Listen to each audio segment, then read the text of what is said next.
أعوذ بالله من الشيطان الرجيم بسم الله الرحمن الرحيم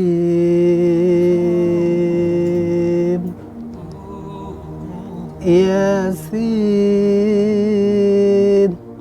والقرآن الحكيم আলহামদুলিল্লাহ। সকল প্রশংসা সেই মহিয়ান গরিয়ান যিনি আমাদেরকে সুস্থ রেখেছেন, তার প্রতি শুকরিয়া আদায় করি। সকল বলে আলহামদুলিল্লাহ। যার আদর্শ মুসলিম উম্মার বাস্তবায়ন করা অতি জরুরি ও কর্তব্য, তার প্রতি সংক্ষিপ্ত দরুদ পড়ি। সকল বলি সাল্লাল্লাহু আলাইহি ওয়াসাল্লাম। আজকে যে বিষয়টি নিয়ে আমি আপনাদের সামনে উপস্থাপন করব সেটা হচ্ছে বিজ্ঞান। বিজ্ঞানের আয়াত নিয়ে আপনাদের সামনে দিয়ে একটি কথা, গুরুত্বপূর্ণ কথা বলবো ইনশাআল্লাহ। ওয়া তৌফিকুল্লাহ বিল্লাহ।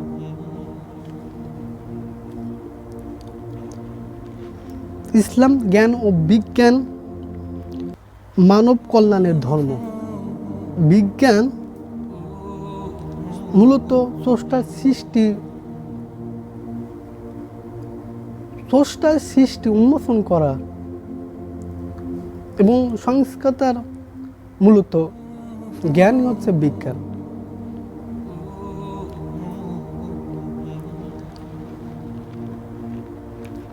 কোরআন বিজ্ঞান একটি সমর্থক। কোরআনে বিজ্ঞান কথাটি সমর্থক বলতে হিকমাকে বোঝায়। কোরআনের কারিমে গবেষক ও বিশ্লেষণের জন্য অনেক নিদর্শন রয়েছে, দিক নির্দেশন রয়েছে।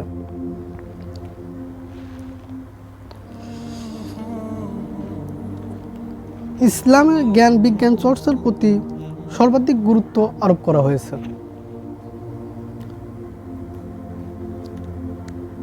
আল্লাহ সুবহানাহু ওয়া তাআলা কোরআন কালিমে বলেন, ইয়াসিন আল কুরআনিল হাকিম।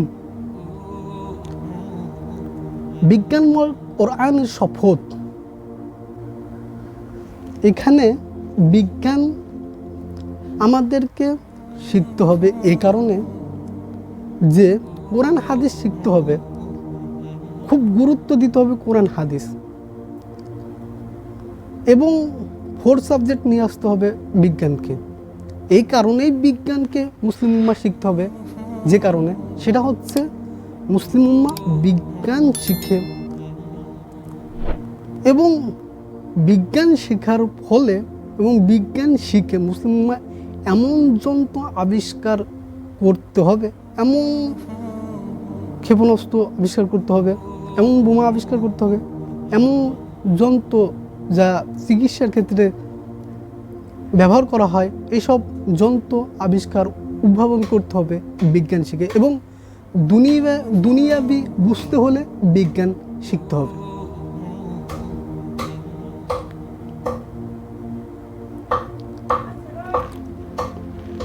এখানে বলছে মহান প্রভু আল্লাহ যাকে বিজ্ঞান শিখে দান করেছেন, বিজ্ঞান শিক্ষা দিয়েছেন, এবং যাকে হিকমা বা বিজ্ঞান দান করা হয়েছে, তাকে প্রকৃতপক্ষ আল্লাহ তাকে কল্যাণ দিয়েছেন।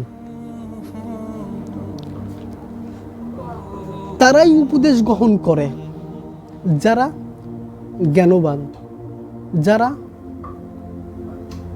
বোঝে, যারা প্রকৃত জ্ঞানবান ব্যক্তি, তারাই হচ্ছে উপদেশ গ্রহণ করে।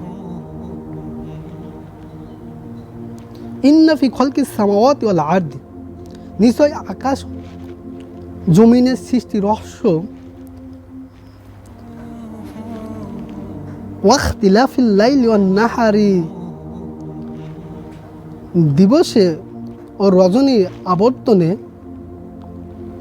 লায়াতিল লিউলিল আলবাব, জ্ঞানবানদের জন্য মহান স্রষ্টার নির্দেশন রয়েছে। সম্মানিত উপস্থিতি, বলতে চাচ্ছি বিজ্ঞান আপনার শেখা, আমার শেখা, প্রত্যেক মুসলিম উম্মাহ যারাই লেখাপড়া করে, বিশেষ করে কওমি মাদ্রাসাগুলো বিজ্ঞানকে ক্লাসে একটা সাবজেক্ট দিতে হবে। তারপরে মুসলিম উম্মাহ কোরআন হাদিস শেখার পাশে তার ক্ষেত্রে যাতে বিজ্ঞান শিখে তারা দুনিয়া, তারা বিশ্বের পরিস্থিতি সম্পর্কে অবগত হতে পারে এবং বিভিন্ন যন্ত্রপাতি তারা আবিষ্কার করতে পারে। এই যন্ত্রপাতি আবিষ্কার করে যাতে মুসলিম উম্মাহকে পৃথিবীর মধ্যে 1 নম্বরে নিয়ে যায়, যাতে মুসলিম উম্মাহ আবারও সেই পৃথিবীকে অবাক করে দিতে পারে, তাক করে দিতে পারে। এই কারণে বিজ্ঞান শিখতে হবে আপনাকে আমাকে। প্রিয় মুসলিম ভাই বোনেরা, বিজ্ঞানের কথা বলেছে যে বিজ্ঞান শিখের ফলে আপনি উন্মোচন অর্থাৎ পৃথিবীর কি হচ্ছে সে বিষয়ে আপনি জানতে পারবেন। এই কারণে আপনাকে বিজ্ঞান শিখতে হবে, খুবই জরুরি শেখা। এই বলে আমি আমার বক্তব্য এখানে উঠে টানছি। আসসালামু আলাইকুম ওয়া রাহমাতুল্লাহি ওয়া বারাকাতুহু।